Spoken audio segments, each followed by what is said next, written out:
Ozonics Killerwinds podcast. Back again. I'm Cole Tanner. I'm Nick Simon. Montana elk hunt part 2. Recap Podcast about Montana elk hunting. We have been back for what?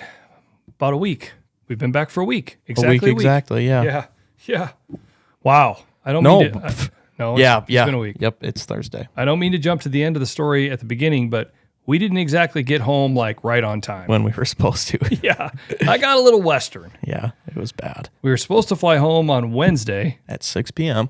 Yep. A little after 6 o'clock from Billings to Denver to Minneapolis. Get back to Minneapolis pretty late, like 11:45, 11:50, and then deadhead back to Iowa, a couple hour drive. Well, then all of a sudden we're there and it's like it's almost 6, and then all of a sudden they're delayed till 7. Yeah. Then it was like 8:30. Yeah. Then it was 9. Then it was 9:30. Yeah. So we luckily ended up getting out of Billings to Denver, and then we flew United. They had like a meal vouchers and a hotel voucher. So you were kind of laughing at me because I was trying to double time it once we got off the plane to get to the customer service area because there was a huge line of people. Yeah. When Cole's in like a not as really happy-go-lucky mood, he doesn't say a word. All of a sudden, Cole, I'm like, oh yeah, made it to Denver. Cole just doesn't say anything, and all of a sudden he's just like sprinting. I'm like, what's going on right now? I was double time. I had no idea what was going on. I'm like, what's the hurry? Like, I don't know. And so I just walked kind of fast. I mean, I was behind you, but yeah. I was like, well, this is kind of weird. I'm like, did I say something? Or like, what's going on? Like, he is like really on a mission right now. Because I knew everybody on that flight was going to be the exact same thing we were doing. Mm-hmm. And not that we wouldn't have waited in line. I was just like, we got off the plane towards the front. I'm like, let's just go. Yeah. So we got there, and there was probably 20 people lined up behind us that who knows how long they stood there after us. Yeah. But yeah, the gal was really nice, and she ended up getting us on we had to spend the night in Denver, and then we got a little bit earlier flight than they thought they were going to let us get onto.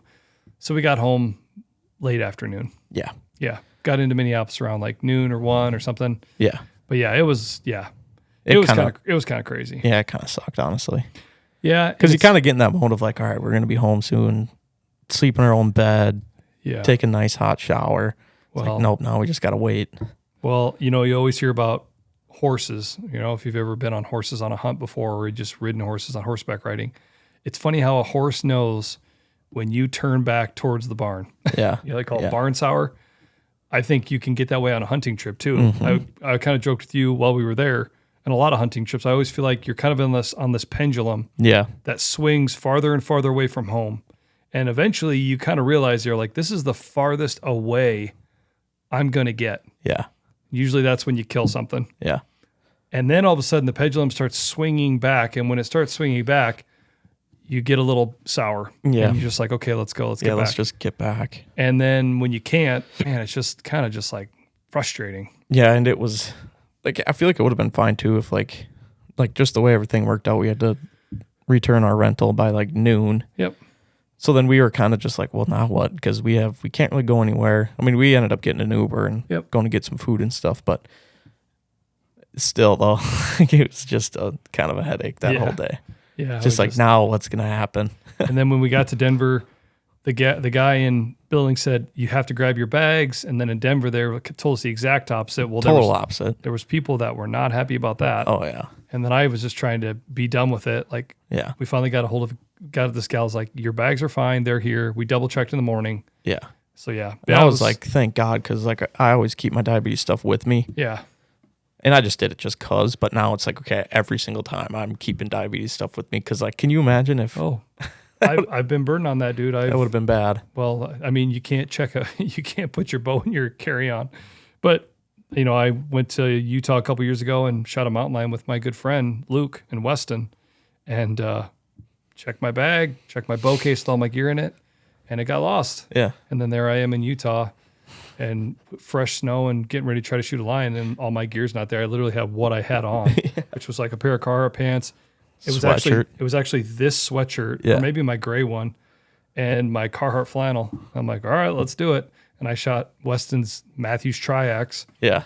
Like, all right, know where it's hitting. Let's just try this thing. Yeah. exactly. But no, yeah. So we did a podcast in Montana in the wall tent that we were staying in after the second and a half, basically. Yep, it was after the second morning hunt. Yep. So we were literally just halfway through the hunt, and we had the rest of it kind of out in front of us, and things went not 100% as entirely planned. Yeah. I mean, it's kind of like anything. You hope for the best and you plan for the worst, or whatever, however you want to say it. I mean, the hunt continued to be amazing, awesome. Yeah. From a rutting activity and rutting perspective, it was on like Donkey Kong. Yeah, exactly. There were definitely cows that were in. Yeah. You could hear that on the second day when I was a scout, you could hear those bulls clunking like crazy, which generally means there's a cow in heat or cow in estrus, and the bulls were fired up. I mean, I tell you what, heard a lot of bugling, holy guacamole. Yeah, it was crazy. Even from riding around in the truck in the morning, I mean, you just turn the truck off and just listen, and I mean, it was just constant bugling. Yeah, just screaming and screaming and screaming. Yeah, I mean, it was insane. Yeah. Yeah, that's the one thing, with Lance and Ryan and Clay at the Old Bar Lazy E, they were our outfitter, and this place wasn't the biggest place. No. And they didn't have 100,000 acres. But they had the right acres. Lance did a really great job of explaining to us that where they were at was really the only water kind of on that mountain. Yeah. And so you had to go quite a ways around the other side. And I mean, he knew that country. He's like, I'm telling you, this is where the water is. Yeah. And he's like, these bulls come from a ways to come here because they got to drink. Yeah. And then obviously that's what the cows do. And that's really where those elk wanted to be when it came to the rutting activity. It's not like they wintered there. He Lance really explained that, okay, they move out of here. But this is where they want to be when the rut kicks in. Yeah. And it made sense. It seemed like wherever we went, we were seeing wallow after wallow after wallow. Yeah. And where I sat with Scott, and then where you sat with Scott, and then where you sat with Buddy, that was like waterhole central. That just seemed like the epicenter of everything, kind of. Man, it's like if it was a record, that's what everything rotated around. Yeah. That's where the song really started. Yeah. Was right there. Yeah. And it was a really cool spot. It was kind of like a wide draw, kind of. Mm-hmm. Everything kind of dumped into this one spot. A bunch of different wallows, and it was open in there. Yep. It seems like a spot for the elk where they can have advantage on wind, because the wind's going to kind of do everything in there. So it was kind of a magical little spot that they got there. Yeah. It was just perfect. Well, I think the thing I would say too that Lance and Ryan and Clay figured out with that as well, though, is the way they were set off that water hole on the east side of the water. Mm-hmm. There was a little bit of a ridge right behind us, and so during the day when that sun got high enough, the thermal really switched and it blew everything up and out. Yeah.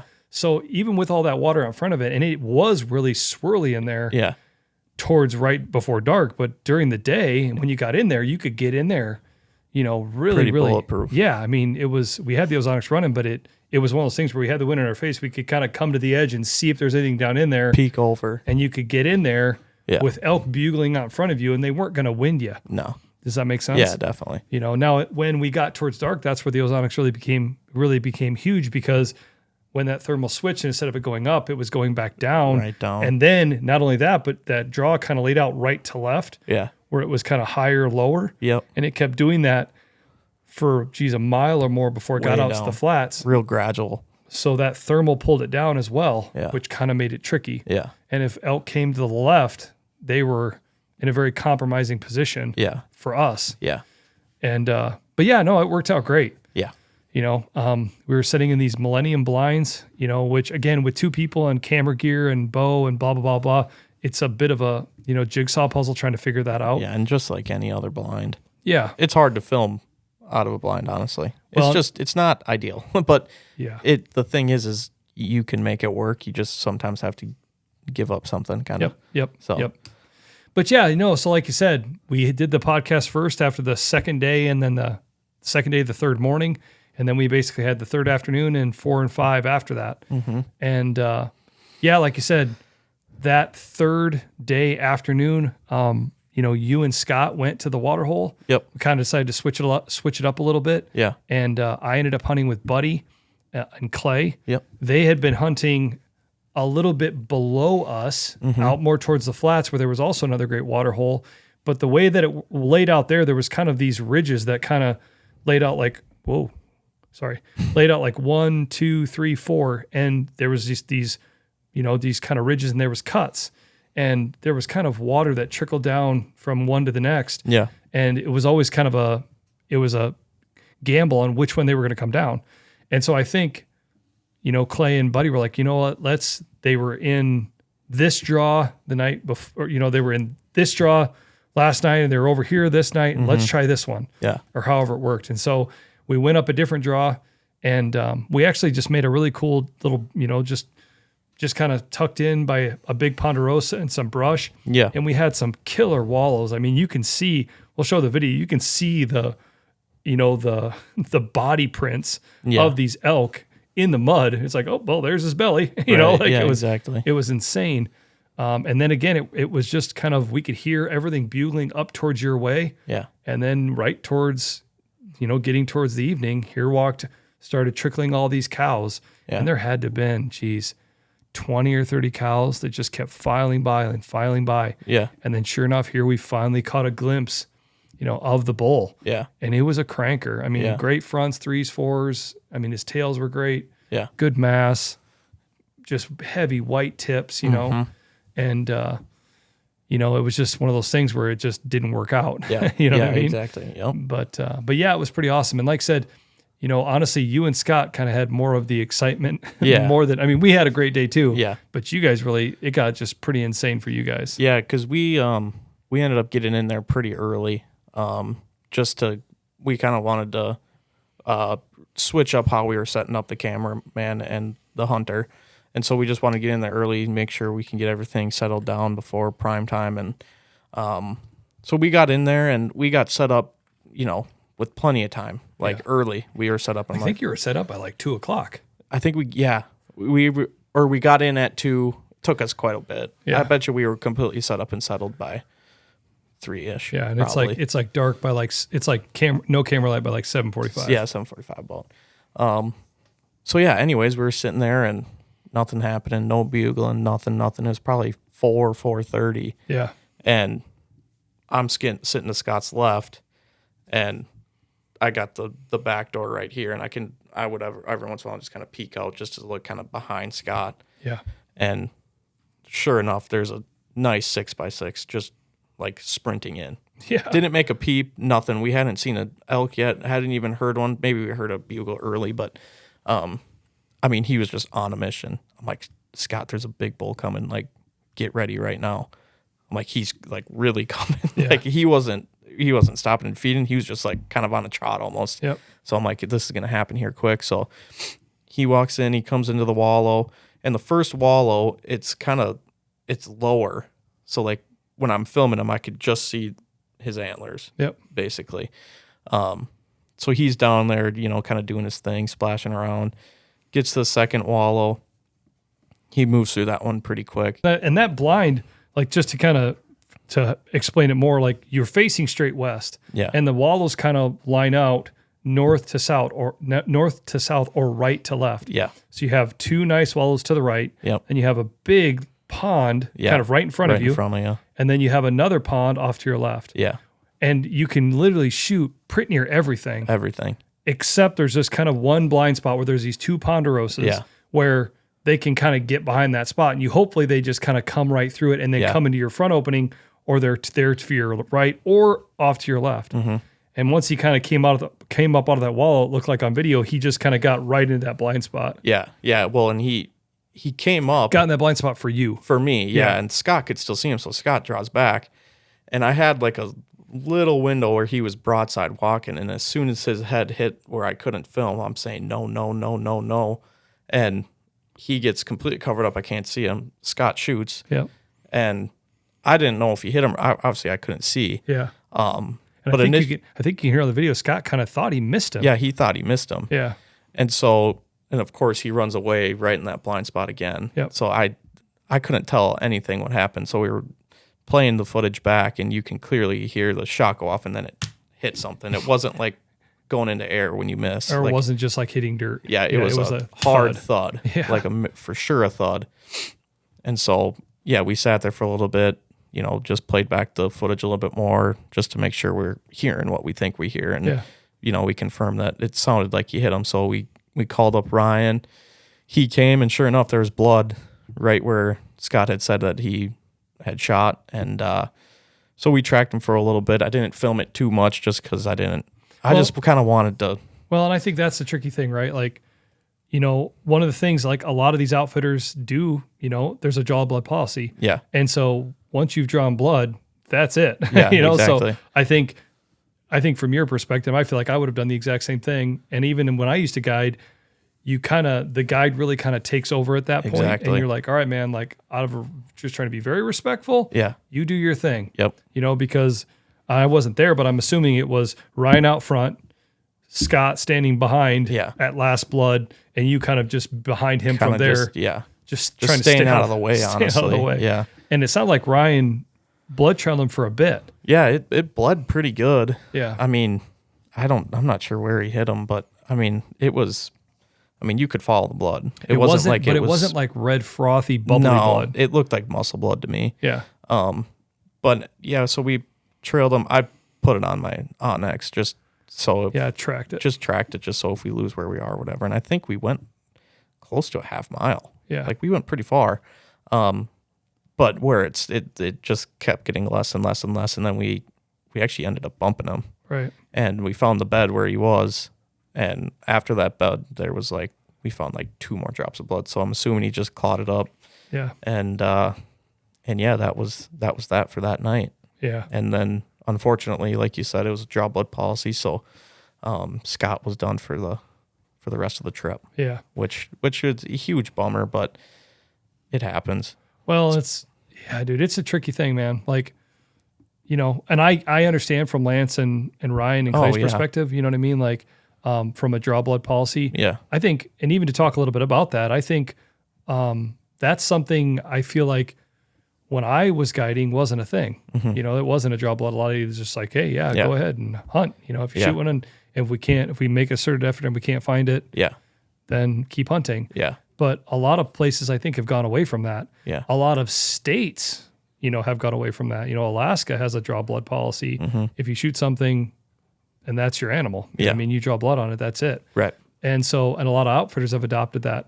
And I think the idea behind that is from an outfitter's perspective, they have hunters throughout the entire season, and they're not only trying to get guys, men and women that are hunting right then and there or something, but they're trying to look out for their whole season as well. Exactly. And so, and then I think too, inherently, I think when it's a draw blood policy, you try to take a really, really high percentage shot. Yeah. Because that's it. Yeah. Exactly. I experienced that as a young person when I was guiding a guy that I worked with. He's from Northern California, and I got the chance to go shoot a Columbia blacktail with my recurve. And my buddy Lane was really cool and like just let me go. It was kind of an expensive hunt if I would have paid for it. And he's like, no, man, you can just come and hunt. I'm like, awesome. But right when I got there, his dad said, he's like, here's the deal, man. He's like, it's a draw blood policy. So if you draw blood, that's it. I was like, oh, really? And I'd never experienced that before. Yeah. I was like, and it's funny, you could just feel the pressure. Yeah. And almost like reverence to be like, oh man, like, so this is it. Like, I got to really lock it in here, you know, exactly. All right, well, like if it was just kind of a different feeling. Yeah. And so, and it is a little bit bittersweet. I think Scott, was excited to see all those elk and to have some just crazy opportunities. And then it's a little bittersweet when it doesn't work out. Yeah. Trying to hunt on video is tricky. Yeah, it's hard, man. It just adds a whole another dimension, massive, huge element to it, all of it. Yeah. And that's like something me and you always talk about is like, being able to really communicate. I feel like me and you are pretty good at it just because we've kind of hunted a decent amount together.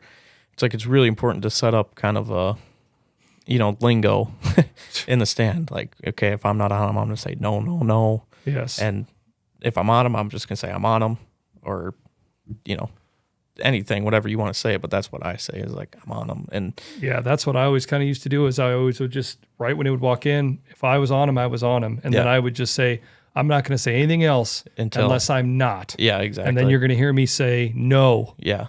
I'm not on him. No, Yeah. wait, stop. You know, Exactly. like, but yeah, you have to. And you know, from Scott's perspective, you know, from the window that he was looking out of, I mean, he probably had 10 yards still where he was broadside. Yeah.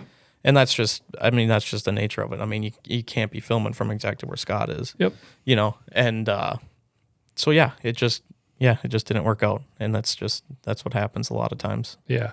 But I mean, filming. even when you look back at the whole hunt, I think with Scott day 1 on that water hole and day 2 and day 3, I mean, that's some of the craziest elk rut activity that I've ever been a part of. I mean, and there's just the fact of like that first day, I lost track of how many bulls we saw. Yeah. I lost track of how many bugles we heard. Yeah. I mean, it was like we got in there and I looked at my clock and then I looked again. I'm like, oh, it's almost dark. You know, it was like, it where goes did the last 3 hours go? Because it was just constant. It goes really fast. And sometimes like it feels like that. You know, you get in the whitetail woods and all of a sudden you just have that magical day. Yeah.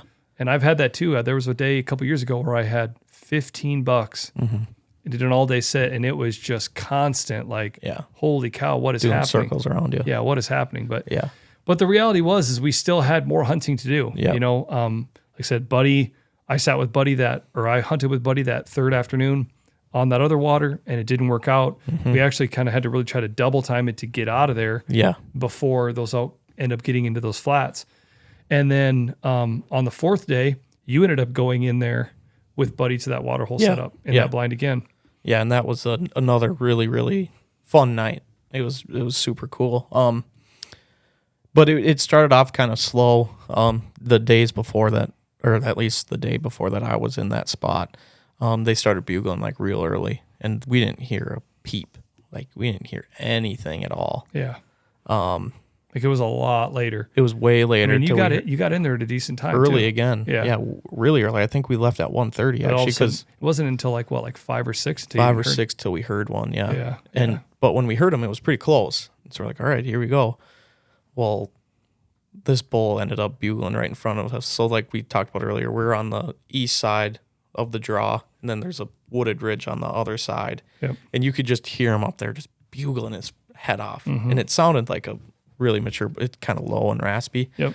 Super cool to hear it. Yeah. I was like a kid in the candy store. Like it was awesome. It was super cool. You could hear him bugling. You would hear one bugle off into the distance. Then he would hammer right back. It's like, okay, this guy is the guy. Like he is, you could tell he's kind of running everything. And so this goes on for a long time. Like he bugled forever. And you could just like, one time you'd hear him here on the ridge, then you'd hear him here on the ridge. And then he would be over here for a little bit.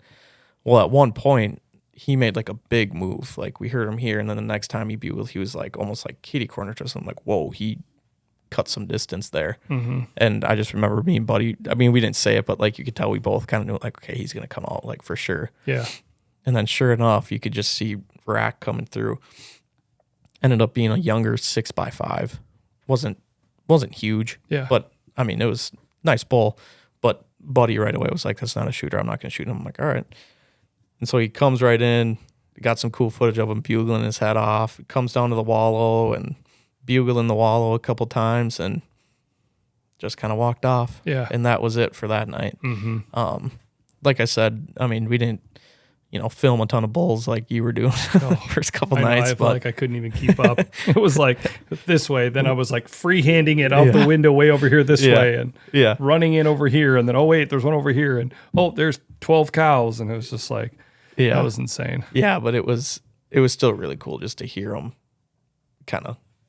moving with the bugle and all that. And then finally getting a chance to see him and him kind of putting on a show again because he carried on when he was in the wide open. And so we got some cool footage there. But yeah, that was all. Actually, I think we actually might have seen a spike earlier that day. I thought there was a spike. Yeah, one spike came in really early and he just walked in real quiet, went into the wallow and then just walked away. He didn't do much. He wasn't in there for too long, but yeah.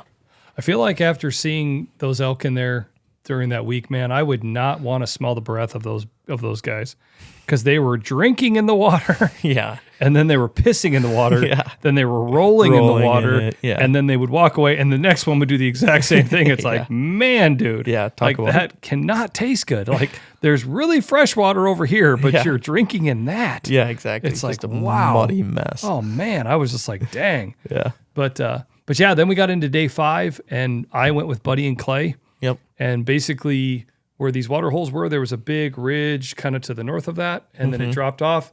We came up the backside of that Yeah. with Clay and Lance and got up on the top. And the wind had been very consistent up Yeah. there. They would kind of get up there right when the thermals would start to switch where they were kind of coming back up in their face. Yeah. And it just kind of didn't do it that day. Yeah. The prevailing wind kind of was really making it real sketchy. You could tell Lance and Clay, and me too, I think Buddy as well, just weren't real comfortable with the way the winds were going. Yeah. And so, I mean, we had our ozonics running and we're doing everything we could in that regard, but it was still just real sketchy. Yeah. It looked great up there. Yeah. I mean, it looked just killer. There was a ton of great grass and you could just, for the vantage and just to see that country was pretty awesome. Right. But yeah, so we ended up being kind of a short morning. You know what I mean? Like we ended up working back down the north facing slope of that ridge, down all the way down, back out to the road. And that was that. Yeah. And it kind of, it all came down to that final afternoon again. Yeah. You know what I mean? Or not again, but it did. Yeah. I say again because I kind of what happened like with Idaho, like, okay, well, this is it. Yeah, It's like exactly. it's now or never. Yeah. And I think it was interesting thing, I think, to watch, from me, for Scott, for the guides, because obviously, and I think you too, like we all really, really want Buddy to get one. Yeah. So I think I'm like, if it's brown, it's down, shoot it. You know what I mean? Yeah. But I understand and I respect what Buddy was trying to do too. I mean, he's like, man, dude, like I'd love to shoot a bigger bull than I've shot before. We've seen some exceptional bulls here, Yeah. which we had, Yeah. and they were there. Holy cow, they were there. Yeah. So he's like, man, I'm going to try to look for a really good one. And so you got in there early again. Yeah. And I'll tell you what, being back at the house, it's pretty painstaking when you're just kind of sitting there twiddling your thumbs. Yeah. I know they asked you to check in with them every hour. Every hour. Yeah. And so we were just sitting there like watching the clock, it's like, come on. Yeah.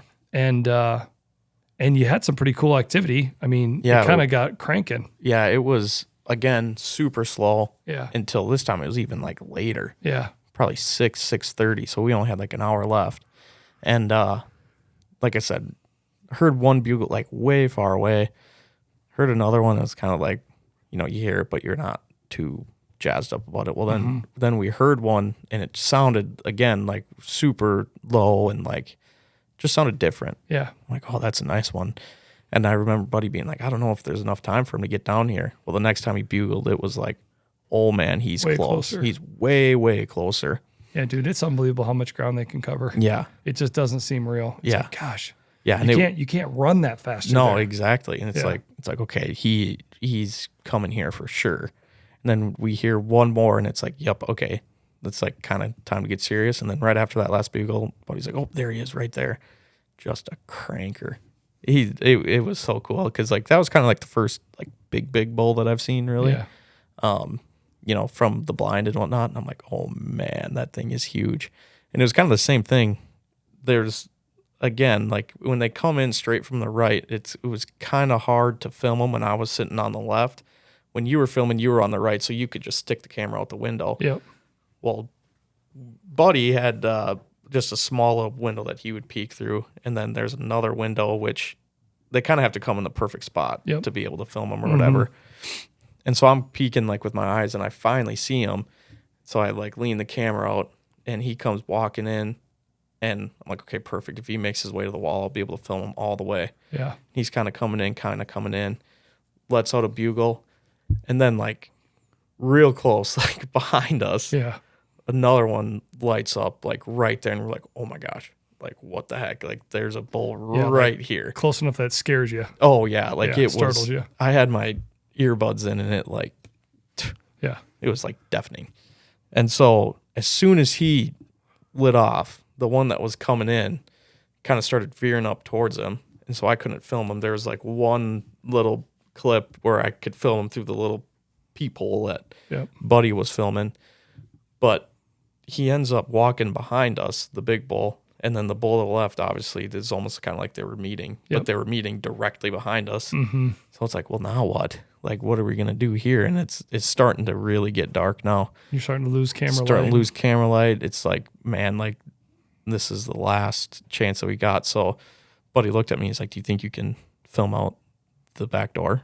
I'm like, I could try. Like, I mean, it's probably the last chance we got. Yep.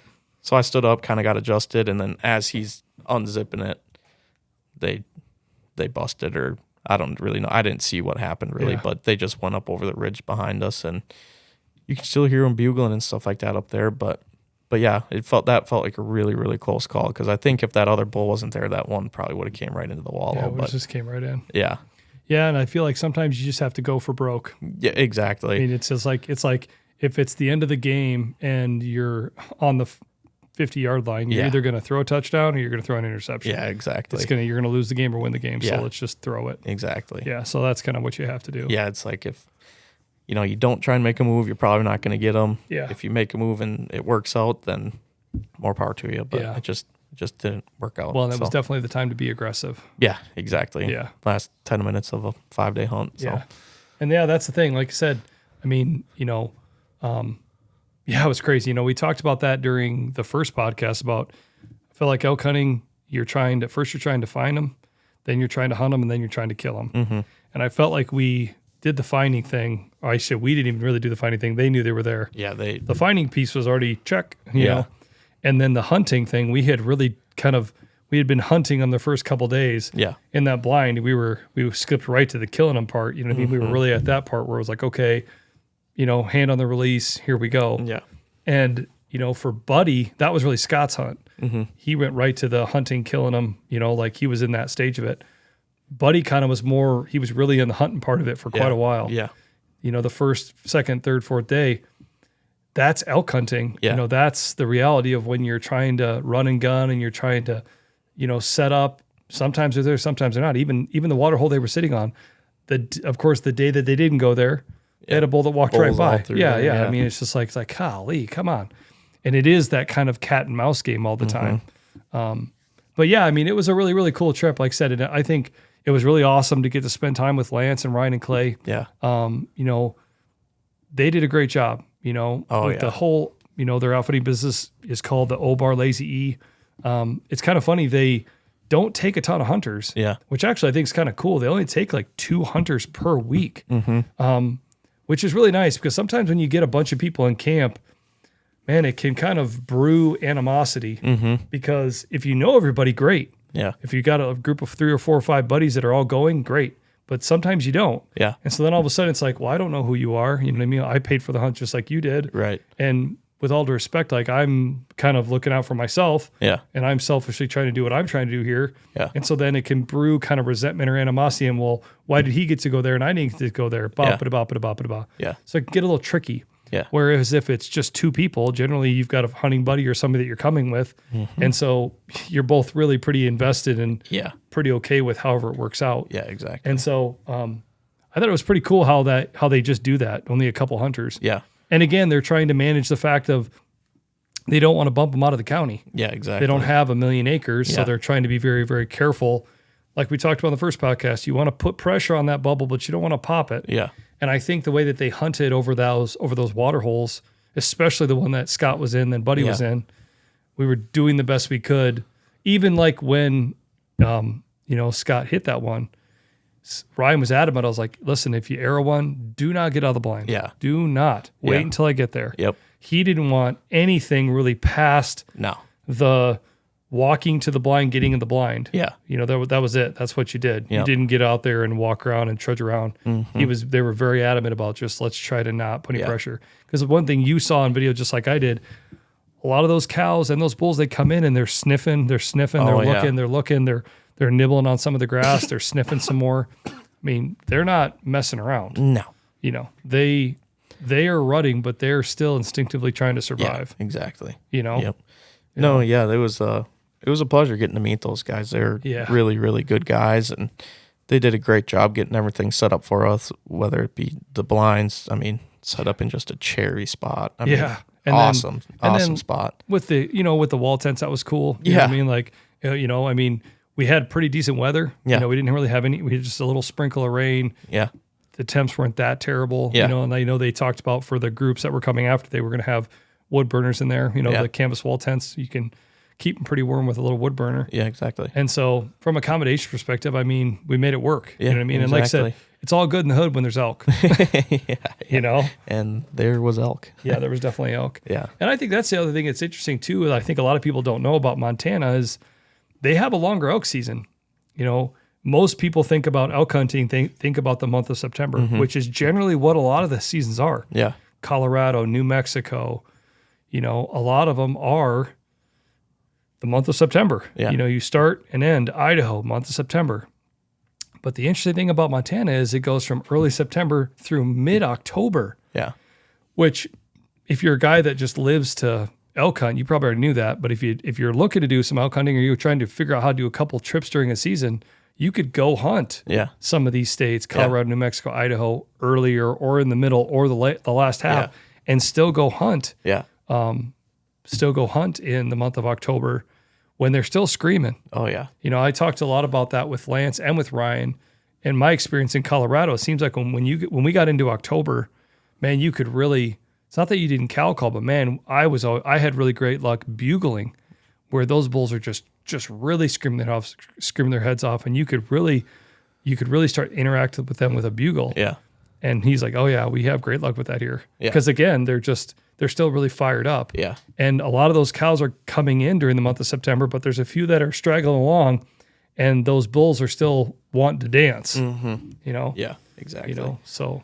No, yeah, it was, like I said before, like it was really cool being with them guys. Like, they would drive me around in the morning so I could just film random stuff. I got to go into town with them and it was really cool. They were super nice guys and it was a heck of a lot of fun hanging out with them. So yeah.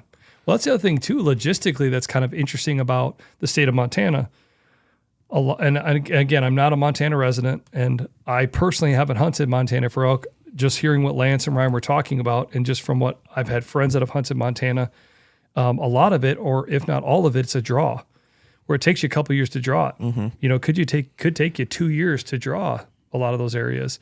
But the nice thing about hunting with Lance and Ryan at the Obar Lazy E is if you hunt with them, hunting with an outfitter, I don't know the exact terminology of all this, but basically if you hunt with them and you're going hunting with them with their outfitting business, you'll get your 2 points that you need to draw. Yeah. So now you could hunt that year. Yeah. Instead of being like, hey, Nick, let's go elk hunting on Montana. Okay, well, let's plan it for a year or two away and then let's go. No, you could go, okay, we're going to hunt with these guys and you put in with them and then you're going to be hunting with their outfitting business. Then all of a sudden the state goes, there you go. Check. You're good to go. Yeah. You can hunt next year. So there's definitely an advantage to that. Oh, yeah. Man, it would be super fun. I mean, honestly, I was kind of joking with Scott, but I'm like, kind of hope you guys come back because little unsettled business here.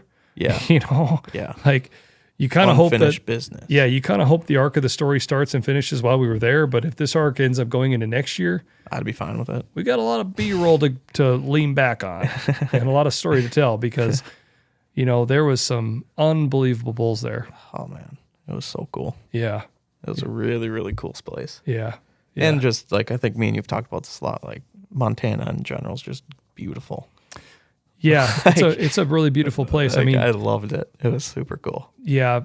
Buddy was kind of joking about, it's called Big Sky Country. Yeah. And man, I'll tell you what, it's funny because it literally looks like Big Sky Country. When you look from horizon to horizon and it just feels like everything you see is sky. Yeah. It's just so big. Yeah. That was pretty insane. It was cool too. I mean, just by kind of pure luck, there was a really awesome Northern Lights. Yeah. Yep. Whatever they call it, day, night, evening. Yeah. Encounter. I don't know whatever they call them. Phenomena. Yeah. But it happened while we were there. So we set out the cameras and we got that on film, which was pretty cool. And, even during the night, you could just go out and you could see the Milky Way and just stars forever. Yeah. And it is crazy. I mean, that country is just so bizarre in the fact of when we came out of Billings, it looks like antelope country and some mule deer country. It's just flat rolling. And I know you're kind of looking at me like, where are we going to be hunting elk at, Yeah. And then all of a sudden you kind of come up over a rise and then you're like off in the distance, like there it is. Yeah. And there's the mountains. Yeah. And all of a sudden those rolling hills turn into ponderosas and then they just go up, up, up. Yeah. And it was just incredible place to be. It was really a lot of fun. I'll tell you what, the other thing that happened on the second half of the trip, which I think a lot of people really don't know about this, is, you know what I'm going to say? No, I don't. Yes, you do. Was that wild ravage camel that we saw Jeez. Oh, here we in go. that pen. Hey, I'm just telling you. In the pen. It was in the wild. No, it was a wild camel that they caught. That story that I was told. Oh yeah, it was a bad one. It was yeah. So I've heard that like elk, if you have a bunch of elk, they call it like a harem of elk, right? Mm-hmm. Just like ducks are like a flock, turkeys are a flock. I don't even know what they call a bunch of deer. Goose is a gaggle. There you go. Well, a bunch of camels is called a gang. Yeah. And you don't call them like does and bucks or bulls and cows. They're called compadres. So I'm a serious heart attack. I know. We And talked on top about of that, there's 2 humped camels and there's 1 humped camels. And the 1 humped camels, those are the mean ones. And guess what that one was? one humped. A 1 humper. Yeah, he was a bad egg. Oh, yeah. Yeah. Yep, that's why he was penned up. Yep. Dude, we pulled over. I'm telling you, that thing looked mean. Yeah, they said that he was getting into the neighbors' backyards and stuff like that. Ripping stuff up. Yeah. Dude. It was like a big raccoon kind of. Yep. But it was a camel. Dude, I'm telling you. That's seriously why it was penned up. Listen, it was pretty crazy to see. A lot of people don't know that they got camels in Montana. Yeah, I know. Not even a season. It's like an exotic. Mm-hmm. But they're a real problem. Yeah. Yeah, we filmed them. We saw it. Dude, felt like we were doing it almost as like a PSA. Yeah, I know. Look out for them. Public service announcement. Yeah, because it could become a serious issue. It's a good thing that one's penned up because you don't want that thing breeding. Dude, I'm telling you. Because you don't want... Dude, it's like a whitetail and a mule deer. If a whitetail and mule deer get together, guess who's more aggressive? Whitetail. Yeah, Camel and elk get together, guess who's more aggressive? Camel. Even worse, if a 1-humped camel and a 2-humped camel get together. Make a 3-humper. 3-humper or just more 1-humpers. It's just not good. We don't need any more of those compadres. No, they'd be running that mountain clean of elk probably. The other thing is when we pulled over, we were having a heck of a time getting its attention, but I Googled it on my phone, and the way you're supposed to get a camel's attention, you're supposed to say, hey, camel. Mm-hmm. Hey, camel. Hey, camel. So that's what I was doing. Yeah. Hey, camel. And dude, it looked right over. Yeah. But dude, that thing was like looking straight into my soul. I know. That was cool. Dude, Lance mentioned, he said, hey, did you go see the wild dangerous camel? And I said, no. And he's like, dude, it's worth the drive. So we did. We took a little cruise. Yep. Saw the camel. I'm telling you, man. Yep. We also stopped at a garage sale. So. Yeah, that was kind of a funny story too. Scott, which was kind of funny because the first day I was sitting with Scott, I've hunted with Scott before. I love Scott. He's like, dude, he's the best. But I kind of had a feeling that the chair situation in the blind was going to just be like, it's just chairs are tricky in blinds, right? Because they squeak and they make noise and then you sink down in them. And so I brought a pillow and I thought, hey, I'll just bring a pillow. I was bringing it for myself, but in the back of my mind, I'm thinking maybe I can, if Scott needs a pillow, it will just make him sit a little higher. Yeah. So we got in there and like right off the bat, I folded the pillow. I'm like, just take the pillow. Take the pillow. So he kind of looked at me like, thanks. You know what I mean? I'm like, looking out for you. So he sat on a pillow the first night, maybe the second night. Yes. Nope. The first night. Then he very gracefully and asked, hey, is there any way that I could get a different chair? Well, it was kind of like they were limited on chairs. And so they needed to go into town. I wish I could have gone to town. That would have been awesome. But yeah, so somehow this turned into a little bit of a rodeo. You guys ended up at a garage sale. The original plan was we're going to go to the pawn shop in town. The pawn shop. So we go to the pawn shop. Pawn shop's closed. Okay. Closed up. And so we're like, well, crap, what are we going to do? We don't drive another 10 seconds, and there is a mint garage sale. It sounds like Ryan is kind of a garage sale connoisseur. No, Lance is. Lance, sorry. Lance loves it. His bow was from a garage sale, he said. He had a Hoyt bow there with 5 different arrows. It was pretty crazy. And only two arrows by the end of the trip. Yep. And he lost 3. Yep. Which is all right. Hey. But hey, you got to get her sighted in, man. Yeah, exactly. But so we're like, garage sale. It's like it's meant to be. We pull up, and front and center, there's. I don't even know what it was. It was like an ab machine. It was an ab machine, front and center, red ab machine, big red. I think they called it. With these, it had a red circle stool. Yeah. With these arm things. Where you can go like I think you're supposed to it was like for your abdominal section. Yeah, you go like this. Yeah, you're supposed to be go like this or something. Like that. And. Which you think you could just do with an office chair. But Yep. And Lance says, that's what we need right then there. Then you dickered it down, right? Yeah. Try to do a little horse trade. $20 tag on it. Got it for $5. Done. So, I mean, that was the quickest buy ever. Yep. Toss that thing in the back. Even had the instruction manual in it. Dude, and Scott loved it. It was perfect. Did Buddy use that too? Yes, he did. There you go. That's actually probably still in that blind. Tell you what, it might be onto something there. I mean, it was actually really perfect. It had a nice swivel to it. And it had a good base. Good base. And it had a tension thing on here. So if you found where you wanted to be, tighten that sucker up. Oh, really? It's a dang good chair. I'm telling you, get on Amazon. We could probably put a link. Affiliate marketing. Yeah. Click on the link. Yeah. Big Red. Big Red. I don't know if it was actually called Big Red, but it was something red. But yeah, it was a lot of fun. That's so funny. We're like, oh no, the pawn shop's closed. Oh, this apartment complex is having a garage sale. Let's pull in. Why didn't you just go to the sporting goods store? Opposite side of town. Yeah, I guess.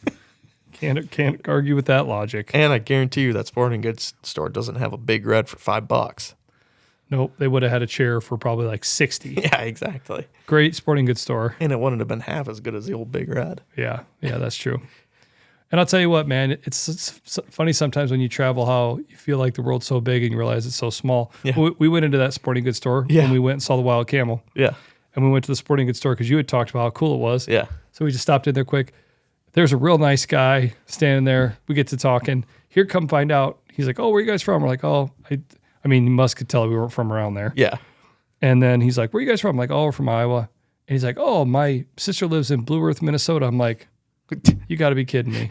He knew people from my hometown. Yeah. And then he's like, well, where exactly in North Iowa? I'm like, or in Iowa. And I said, oh, no, Clear Lake. Oh, my sister lives in Clear Lake. He goes, I was in Clear Lake for the 4th of July. I'm like, are you serious? Yeah. He's like, yeah. Oh, yeah. Great place. Oh, man, what a great place.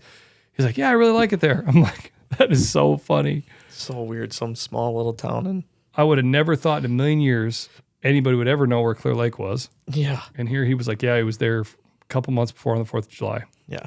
Crazy. Yeah. Yeah. Yeah, that was cool. Yeah. But yeah, I mean, overall, I think it was a heck of a great trip. And like I said, I think we're excited about this podcast. We've got episodes that are going to be airing. We're going to do like a day 1, day 2, day 3, and then a day 4, 5. Yep. So it'll be pretty cool. You can watch and kind of follow along on how the hunts played out. And again, great to get to spend some time with Scott and Buddy. Yep. Wish Scott could have got his. I wish Buddy could have got his opportunity. Yeah. And I understand why he kind of passed on what he did. And I think, like you said, try to hunt again, Yep, exactly. And now I think we're here in Iowa and, we are T-minus a couple days until everything starts to break loose, Yep. I already had one hunt in Wisconsin too. Yep. And and we've already had a little teaser. The next podcast after this one. Oh yeah. Little sprinkle. Mm-hmm. We had a really, really awesome hunt with my little boy Jet. Yep. And hopefully more to add on to that as well. Yeah. With youth hunting in Wisconsin. Yes. Hopefully. Yep, hopefully. Yep. And like I said, it's already been going. Yeah, it's been a good year already. Yeah. Had one hunt in Wisconsin, had an encounter with probably, I guess you could say my number one. He's the biggest buck we got on camera. As Jet would say, your target buck. Yeah. Had an encounter with him.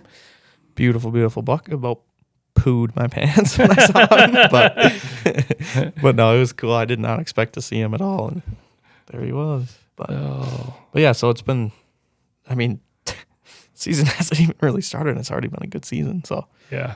so it's going to be fun, I think. And like I said, we got a couple more days on the depredation hunting. I got a few more shooting permits. I'm going to try to see if I can. If it wasn't for that dang south wind.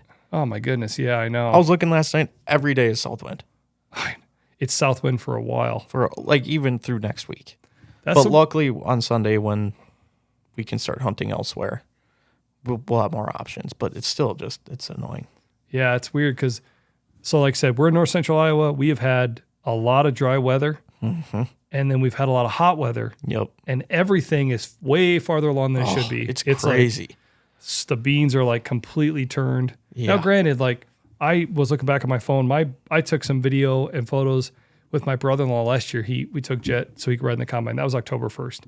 Okay. So we're not that far away. I Yep. mean, it's kind of where it needs to be. But I think the thing it is really far along is the leaves. Yeah, that's It what is looks like crazy. Wow, it's like really turning fast. Everything is turning.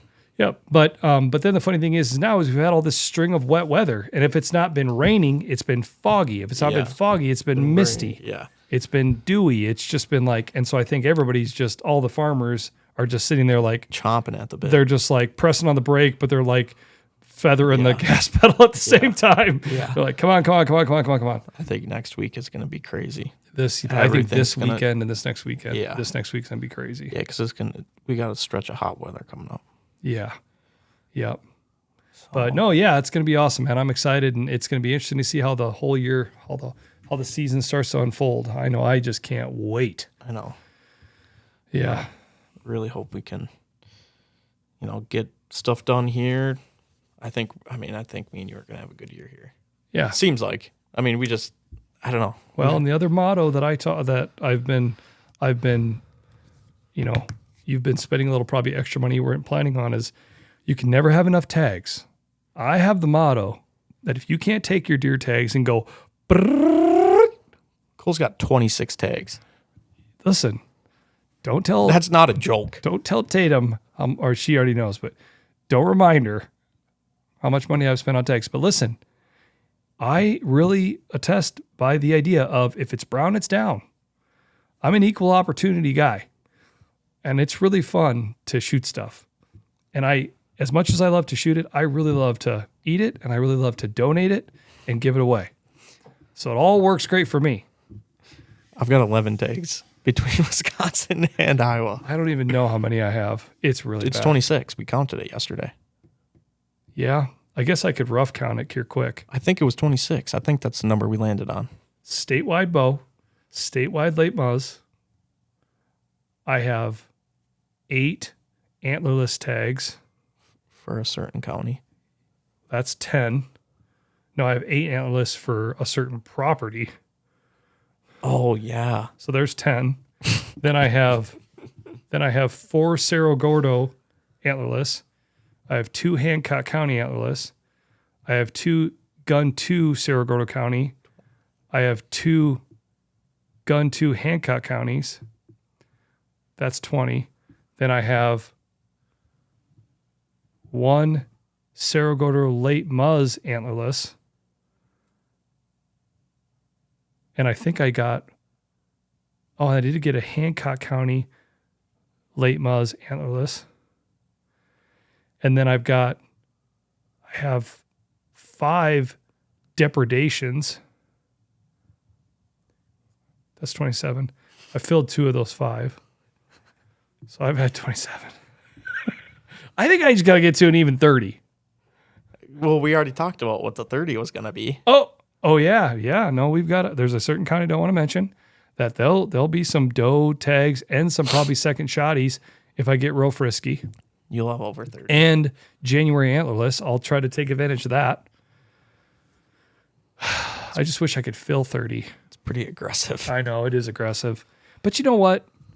I don't know. I just like to, and I have, well, I don't think they count. Well, maybe they count, but I also have a fall gunbow combination turkey, and I have a archery turkey. I didn't buy any turkey because I want the full spring thunder experience. Yeah. Turkey tornado experience. The Turkey Tornado Tour. Yeah. Yeah. But yeah, I have a problem. Even Buddy and Scott knew about it. I'm so into buying tags that they go on sale August 15th. I buy them at 12:01 on August 15th. And then the remainder go on sale on September 15th. And I set my alarm and I overslept and I was super mad because I missed out on a county that I wanted to get a couple in and they sold out right away. You know what's really funny about that?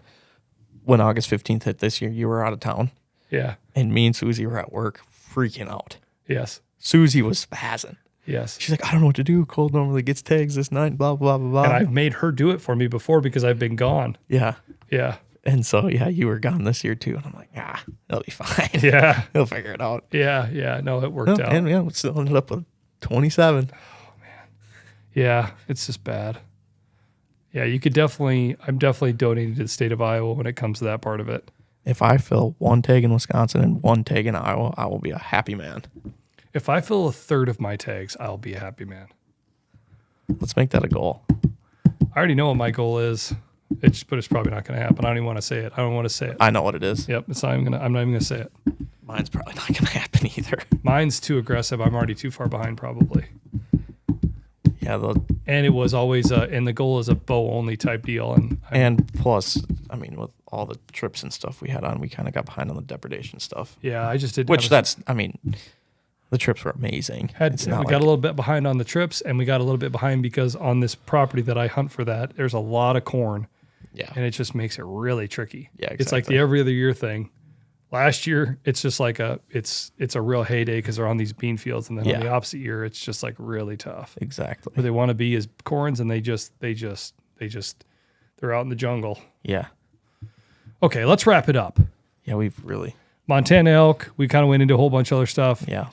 But moral of the story is great hunt. Moral of the story is hunting season's here. Moral of the story is let's do this. Actually, when this airs, we'll be two weeks in. Yeah, no, a full weekend. We'll be a weekend. A weekend. Probably have be more updates. We start call this Killerwinds update. I'll call it something. All right. That's it for today. I'm Cole Tanner. I'm Nick Simon. This is the Ozonics Killerwinds podcast. Thanks for listening. Good luck out there. Happy hunting season. Watch out for wild camels. Especially the one hump ones. Watch out for the one humpers. See you next week.